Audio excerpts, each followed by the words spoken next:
যুক্তরাজ্যে এই গ্রীষ্মে সর্বোচ্চ তাপমাত্রা রেকর্ড করা হয়েছে ২১ জুন শনিবার।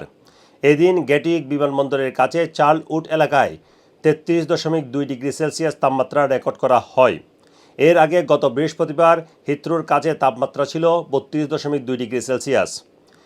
ম্যাট অফিসের পক্ষ থেকে এখনও ইয়েলো ওয়েদার ওয়ার্নিং বলবৎ রয়েছে, যেটি থাকবে রবিবার ভোর রাত ৩টা পর্যন্ত।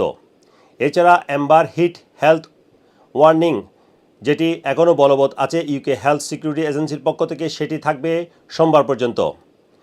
এর পাশাপাশি আরেকটি গবেষণা প্রতিবেদনে ধারণা করা হয়েছে যুক্তরাজ্য জুড়ে এই প্রচণ্ড গরমে ৫৭০ জনের মতো মানুষ মারা যেতে পারে, যেখানে লন্ডনেই মারা যেতে পারে ১২৯ জন। বিগত এক দশকের যে পরিসংখ্যান, সেখান থেকে London school of hygiene and tropical medicine এবং ইম্পেরিয়াল কলেজ লন্ডন যৌথভাবে এই ধারণা দিয়েছে। বজ্রপাতের যে আশঙ্কা ছিল সেটিও বলবৎ রয়েছে, সেটিও থাকবে রবিবার ভোর রাত ৩টা পর্যন্ত এবং এর ফলে শিলাবৃষ্টি হতে পারে, বন্যা হতে পারে। প্রচণ্ড গরমে যারা বয়স্ক আছেন এবং শিশু আছেন তাদের প্রতি বিশেষ নজর রাখার জন্য ম্যাট অফিসের পক্ষ থেকে অনুরোধ জানানো হয়েছে। Sarwar Hossain, top news, London.